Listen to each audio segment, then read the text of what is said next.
Hello, you guys. Thank you so much for letting me in your day, in your life, in your attention.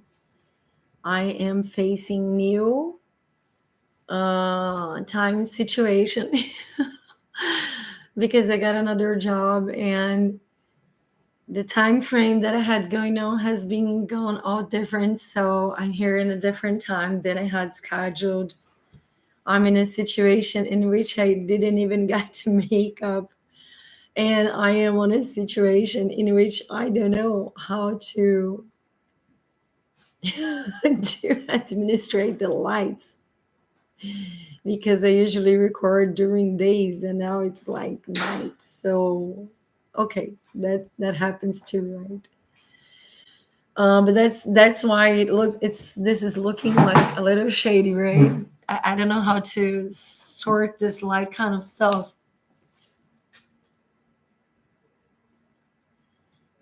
Oh yeah, I think that got better. And it's so everything is so moved and mixed. The colors are getting even different because so much so much orange. Let me see a better color. Do that one.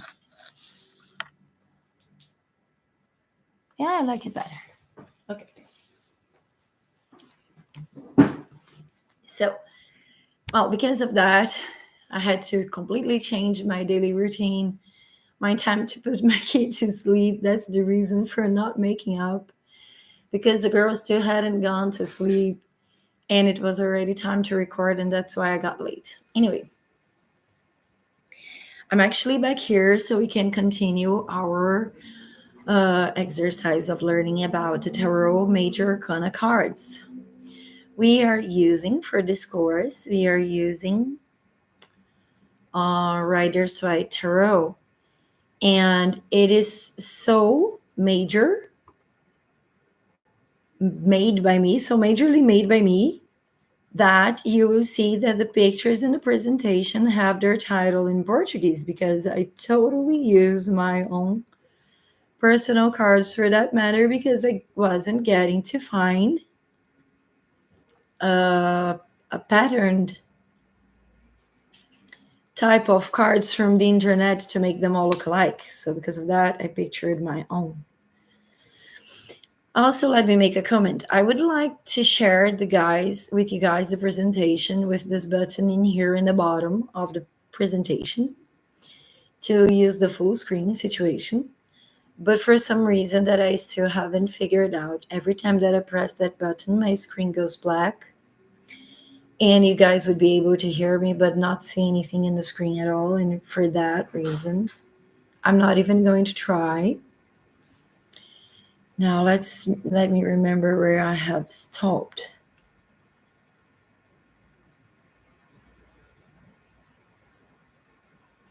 Yeah, the Hermit. Yes. Considering the changes that happened in my daily schedules, I'm going to diminish a little bit our journey of learning the Major Arcana cards because I will be available only for 40 minutes. And that means that I'll have to be able to talk only about two cards, okay? Um, so, because we had stopped in our last class in the Hermit card, now we're going to continue on the Wheel of Fortune, which in Portuguese is Roda da Fortuna, okay? So, let's go through the technical part first and then the developing of our intuition regarding each card, okay? Remembering, this is somewhat superficial, not because the technical information is not super valid, it is super valid and truthful and real. But when we make a ritual to wake up a tarot conscience on our cards and on our own conscience, uh, we get a lot more intimate with it, and because of that the cards themselves get to teach to us a lot of their meaning, and because of that it is recommended that for each card you spend like about 5 days on each one of them to understand their meaning by, oh, I didn't share the content, I'm sorry. Let me share with you guys now. This screen. Now it is. That's the bottom button that I can't press, so the screen won't go black. Okay. Anyway, going back.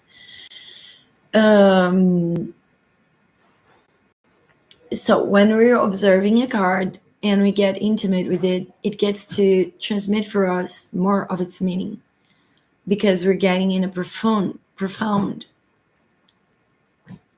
will to get to know the meaning of each card. Because of that, shh, hey cats, shh, get out of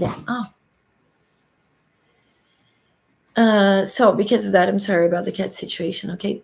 So, yes, because of that, this is considered somewhat superficial. Remember that this is very valid information, confirmed to be true, not to worry about the technical part of the information.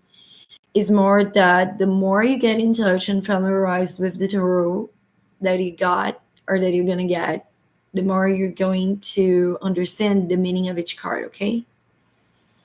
Now let's start for the technical part of the card, the Wheel of the Fortune. The Wheel of the Fortune depicts a large wheel surrounded by figures representing the forces of fate and destiny. While a demon climbs up, a snake goes down. On the top of the card, you got an angel, an eagle, if I'm not mistaken, and on the bottom you have not the cow. What is the cow's husband's name?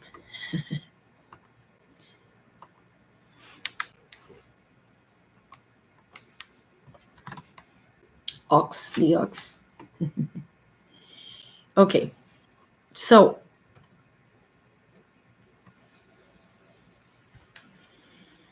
where was I again? Here. An ox and a lion with wings.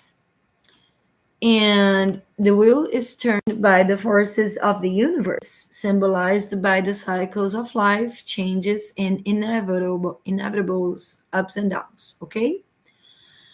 If you, well, calm down, Danny. Let's go on the reflective part on the end of it, okay? Okay. Let's go to the more technical than intuitive meaning. Okay. On the upright side, the Wheel of Fortune represents the cycle of life, the inevitability of change, and the influence of fate. It symbolizes the interconnectedness of all things and the ever-turning wheel of time. Psych- philosophically speaking, philosophically speaking, this card teaches acceptance of life cycles, the impermanence of all things, and the importance of adapting to change. And philosophically, the Wheel of Fortune represents the forces of the unconscious, the karmic patterns that shapes our lives, and the understanding that life is a constant, continuous process of growth and transformation. And mystically speaking, this card symbolizes the divine plan, the unfolding of destiny, and the alignment with the cosmic order. Because behind every chaos is, oh yes, you guys are right. I had forgotten. I'm so sorry. In the last, I'm gonna just finish this, and then I'm gonna show for you guys the video of the hermit that I had forgotten from the last class. Sorry. Uh, and when reversed, the Wheel of Fortune card may indicate resistance to change, bad luck, or a sense of being stuck in a negative cycle. It can suggest a lack of control over one's destiny, the influence of negative karma, and the failure to recognize the opportunities for growth. Psychologically speaking, the reversed Wheel of Fortune card reflects the struggle to break free from limiting patterns, the fear of change, and the inability to see the bigger picture. And mystically speaking, on the reverse side, this card warns of the dangers of being out of alignment with the cosmic order, leading to a sense of confusion and misfortune. Now let's go back to it. Let me enhance the card.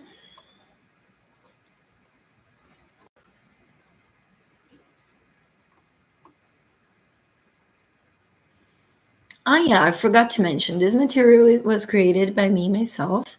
It's sponsored by Love and Moon Boutique. So if you want to get the full material to download, you can find it becoming a membership of loveandmoonboutique.com, in which you will find a lot of enhanced material for spiritual knowledge and esoteric knowledge, okay? Esoteric knowledge. And yes, you can find that in there. And also these classes, they will be available, if I'm not mistaken, for about 2 months, okay? So yes, okay. First of all, let's talk about the meaning of the things that we get to see in this card. First things that came to my mind was the Sphinx on the top of the card. When we're talking about these things, we're talking about pharaoh symbols, and those pharaoh symbols are talking about things that can last through time. So we're talking about something that lasts through time, that happens through time and unfolds through time. Right beneath it, there is this kind of magical risk. And magical risks, they have so many meanings. They have protection meanings, deterring meanings in the sense of you can have a magical risk to divert someone else's attention from a subject that you don't want the person to look into. Not only that, but on the top of the card, you see that there is seemingly a little clouds on, somewhat of a clouds on the sky, some clouds on the sky. And that means that we're not seeing things clearly, okay? So you can see there are so many clouds on the top and on the bottom that you even understand that the sky is blue, but you cannot see the clear sky.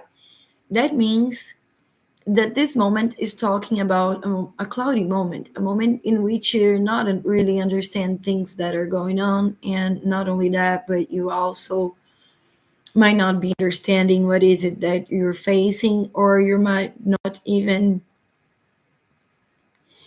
realizing what is going on in your life right now. It is talking about a confused moment and the ups and downs.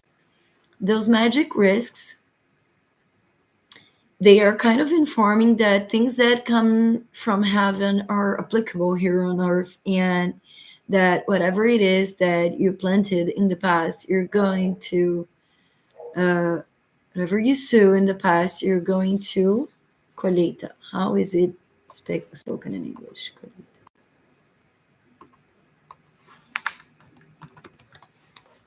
To harvest. Yes, I remembered. You're going to harvest later. And not only that, but it's also saying that you're going to be protected even in the parts that you're not seeing. And you kind of have to follow a logical way of society, but also you cannot leave behind that there is also is how can I call it, spiritual logic, okay, which is totally different from our society and human logic, okay. Let's speak about this. For example, in society, the way we explain what is the most fast path between 2 points, it is a straight line. But when we're talking about the spiritual logic, sometimes the fastest way to a situation is filled with a lot of curves and adventures and different things, passes through total different paths before you strike on the right one, because you needed all the previous ones to get into that point. And because of that, it seems completely irrational, but spiritual logic is totally fundamented on spiritual laws that are beyond and above and before our logic, okay. So when we're talking about this, we're talking about something that trespasses human comprehension, because this is something come from the upper realms. Not only that, but you've got the four elements represented in there. You've got the angel, you've got the eagle, you've got the ox, and you got the lion, and they are representing earth, air, fire, and water. So this is talking about the whole basis of your inner life movement, being alert on those life movements because you're not understanding what's coming up and what's going on. And not only that, but you have so many ideas that are confusing you from getting the right message. At this point, the best thing that you can do is actually to accept and learn to accept if you don't know how to do that, but actually is to wait.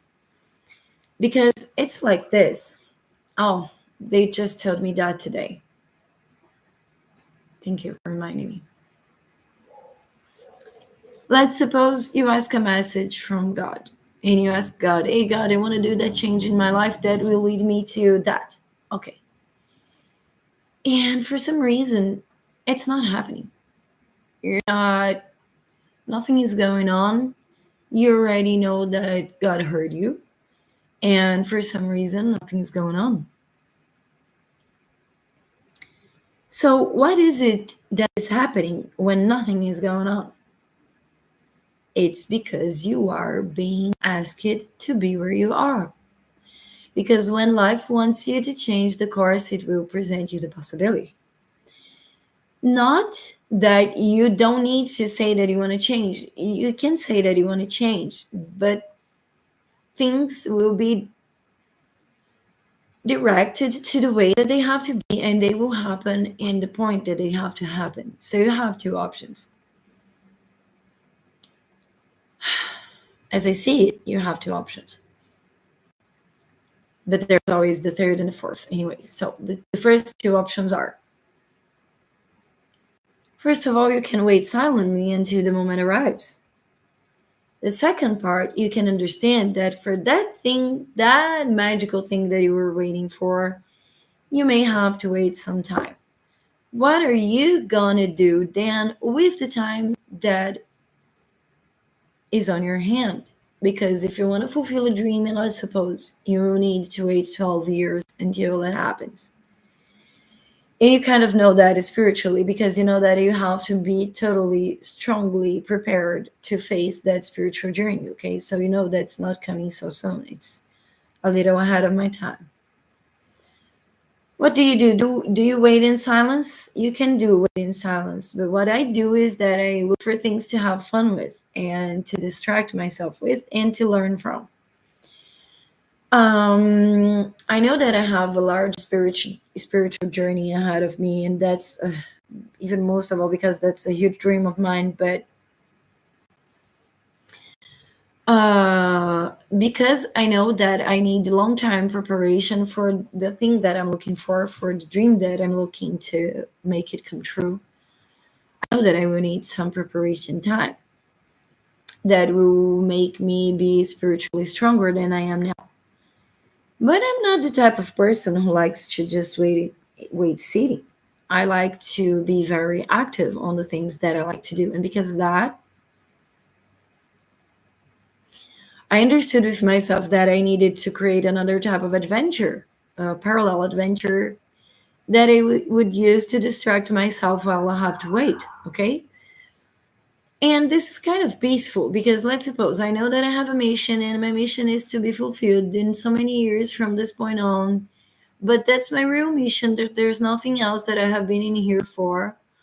And yeah, I'm gonna wait for that mission. Yes, but if it's going to take like 8, 5, 10 years maybe for that moment to come true, how do you wanna have fun in the meantime? Have you not thought of that?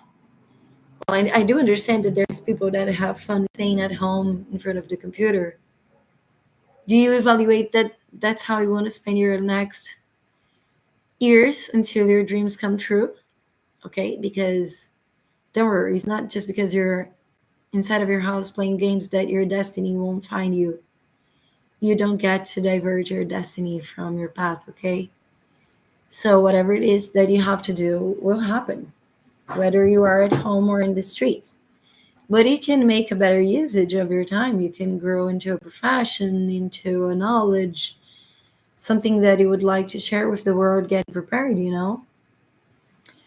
So when we're talking about this card, I feel like it's talking about a preparation moment in which you are going through these ups and downs, kind of almost obligatorily, because you are strengthening your emotions, your emotional and energetical body.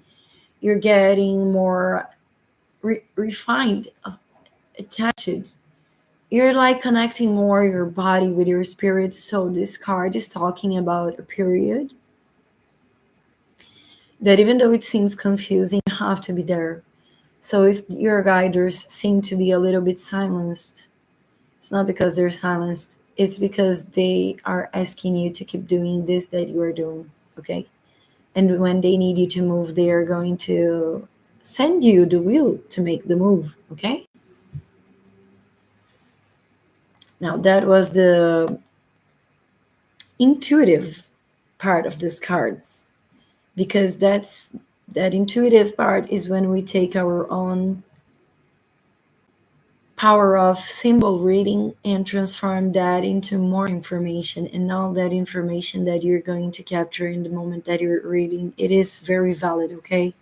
Because intuition has a lot more meaning than technical information most of the time. Okay. So now I'm just gonna stop sharing my screen for a little bit, because in the last episode of the course, the fourth part, if I'm not mistaken, yes. In the part, I told you guys that I was a little bit scared of the Hermit card, because the Hermit is talking about a spiritual knowledge that you have to go for yourself. And then I told you guys that I was a little scared, and I'm going to show you why with a little video that I should find on YouTube. Okay. So every time when a person thinks about spiritual awakening, they think it's going to be like all love and singing and meditation and all of that. But actually, what happens to your life when you start awakening, spiritual awakening, is more like this.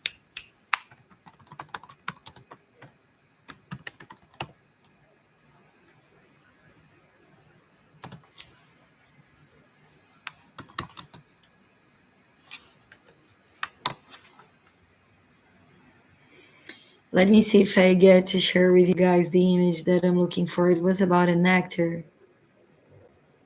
Spiritual rolling down.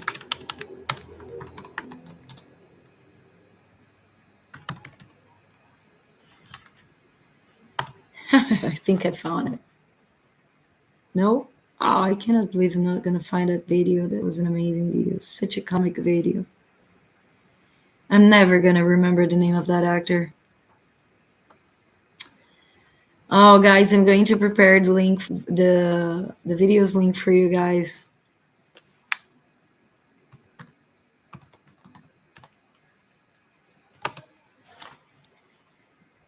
Because it was like very, very funny. How people think that spiritual awakenings are like, how people think that spiritual awakenings are.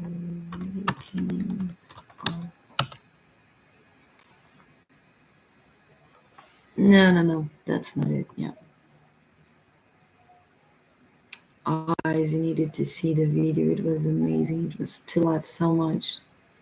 It was a bit of a movie with some subtitles on it explaining the process of spiritual awakening. I'm so sorry. I wish I could have found that to share with you guys, but I couldn't. Anyway, let me stop sharing this again, because the video I'm gonna find the link first, and then I'm gonna share with you guys again. And now here it is. Let's go back to the presentation of our tarot cards. So we just spoke about the Wheel of Fortune. Now let's go to the Justice.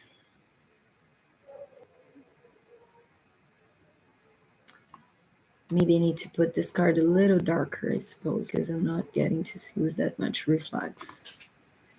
So here it is, a little bit less. Right.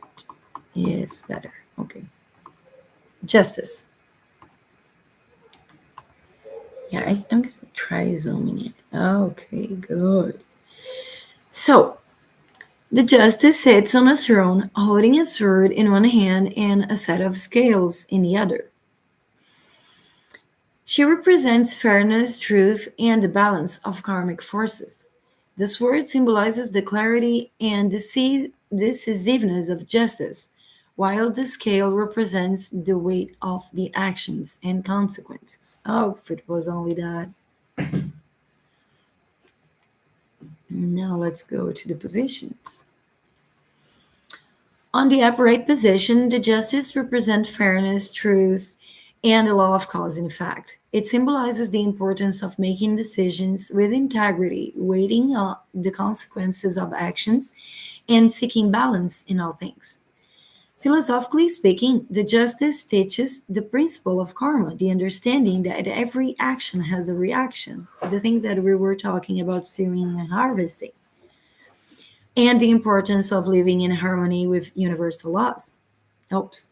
Decision making and the pursuit of truth.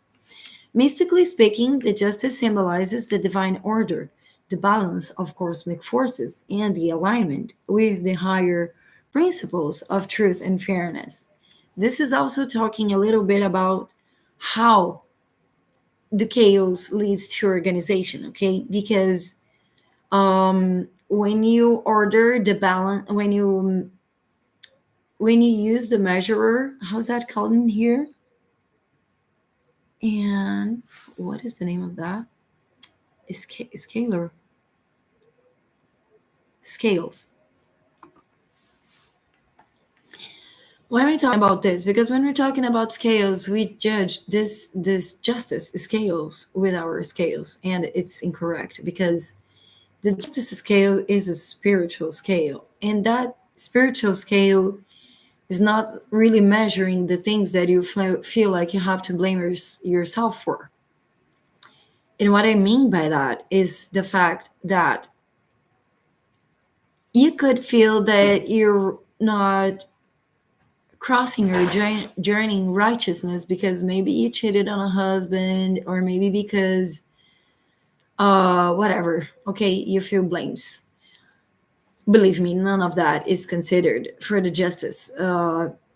Judgment is something that you do upon yourself. Spirituality just gives an order to the things that are as they are, and they cannot, how can I express this, they cannot contest spiritual laws, and that's why they don't judge you, because you are under spiritual laws, and the only judger of you is yourself, thinking that others are judging, and the only other people judging are the people that learned the same pattern of you to judge.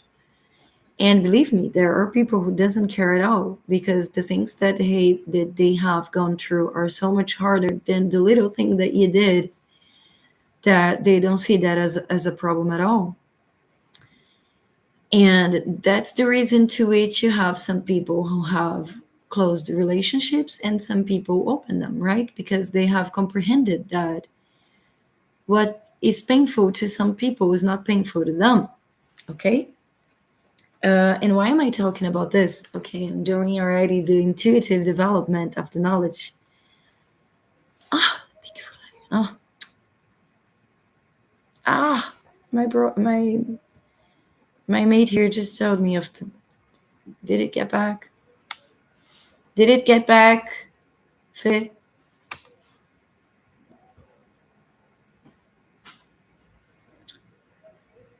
Can you see the screen now, man?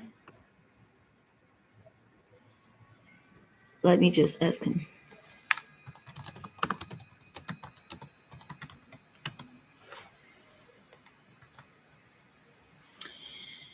And And well, let's go back to it. So I know that I was going through the intuitive part of the card already, but this is kind of important because some people judge a lot themselves and they don't have to. uh, Judgments, they are only perspectives. And if something changes in your lives, the things that you judge, no, but I can see the screen. You cannot see the screen? Can you see it now? Oops, my God. It seems to me that I can see it. Guys, just a little, let me log in from my personal account from my cell phone to follow this because I don't want to record without any image. I just want to make sure that it is recorded. Loveandboutique.com.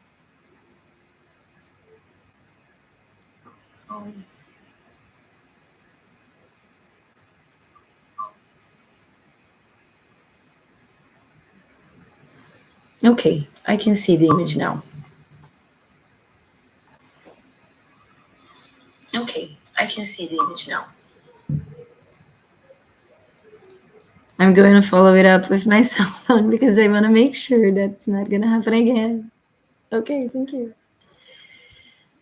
So going back to the presentation, why am I talking about the scale, guys? Scales are perspectives, okay? That thing that you feel blaming, you have been blaming yourself for, that is probably nothing, okay? And that phase in your life is so highly necessary. Whatever it is, the phase that you're going through, I know that it is highly necessary, okay? Because whatever it is, even if it feels uncomfortable, you are going to go through it and you this phase is going to finish, and by the time it's finished you're going to look at the whole thing that has just passed, and you're gonna say, yeah, I survived. Oh yeah, another experience. Now I know how to go through that again. And yes, I want you guys to stop blaming yourself so much for this, okay? Anyway, now going to the reversed position. On the reversed position, the justice may indicate injustice, imbalance, or a failure to take responsibilities for one's action. It can suggest dishonesty, corruption, or the refusal to accept the consequences of one's choices. Psychologically speaking, the reversed justice card reflects the inner conflict between right and wrong, the struggle with guilt and denial, and the challenges of living in alignment with one's values. Mystically, this card warns against the dangers of ignoring the law of cause and effect, leading to a disruption of the cosmic balance and a loss of harmony. Only for you, okay? Not for anyone else, because this just won't happen. So I really wanted to go through this. So let's suppose it like this. Let me tell you different aspects of what am I saying. What I'm saying when I'm talking that justice and self judgment is just a perspective. Okay. So maybe you got into a very traditional family that raised you with very traditional values, but also maybe you could have been a kid in the 80s and you were not taught with those values. You actually grew into musician families that were linked to the movement of the hippies in the 60s that were completely open minded. So, in these two worlds, if we mix them to one another, they're going to seem a complete opposite of righteousness values. They're going to look at each other and tell to each other, you make no sense. But if you were inserted in the opposite situation, you with the traditional mind going into the modern world, and you with the modern world going into a traditional mind type of family, you would learn a lot from it. And at a certain point, after some time, you would be adapted to it. So, um, I want you to understand that maybe you cheated on your husband, but for some families, that's like the normal way of living. For what I've heard, I'm not sure. That's not my knowledge. This is something I heard. The maintenance of a marriage in Panama, the wives, they totally authorize the husbands to go out with prostitutes because it's a maintenance of their wedding. Because they understand that the husband sometimes may have physical, material wishes that they don't want to fulfill at that time. But they will not want that their husband go outside on the street on a romantic date with another woman that maybe try to interfere in their wedding. So because of that, it is culturally acceptable for a married man to look for a prostitute and disband, waste his sexual energy with someone that he's paying for. Because by doing that, the wife is not running any risk of losing her marriage because the chances of the husband falling in love with the prostitute are smaller because the prostitute is there to be professional, right? Um, and from that perspective, now if you were the husband who cheated and if you were in Panama, you would go through a different perspective of judgment. It would depend on if you betrayed with a prostitute or another single woman or a woman from another marriage. Okay? So when we're speaking about the differences of culture, or for example, in France, people also tell something kind of similar that when they are for too long married, the couples kind of authorize each other with kind of without talking about it, tacit agreement that we will be able to be with other people just for sexual purposes because the family is into the marriage agreement, okay? So I really wanted to put this up there because whatever it is that you're judging yourself for, this is just you thinking, and people feel the same and think the same when they're similar to you. To the rest of the world, that probably doesn't matter, okay? So, guys, thank you so much for being in here with me today. If you were in here with me today, or if you're gonna watch this ever in the future, if you ever watched it in the past, I don't know. Um, Thank you so much for letting me in your life and your attention and your time. Thank you, Love and Moon Boutique, for the space of healing and esoteric knowledge that we need to conquer back to each individual. This is a space of healing that should be spread throughout the world. And if you're liking and enjoying the content, remember to give us your likes and subscribe to the channel. Press the little bell so you can receive notifications for the next events, lives. And pass by loveandmoonboutique.com so you can check the website. Also, by becoming a membership, you will have access to enhanced esoterical and spiritual knowledge. The material in here that you're seeing that I'm sharing is also available there for the membership. And thank you so much for this moment with us. Kisses in your heart. Have a great week ahead of you. Bye.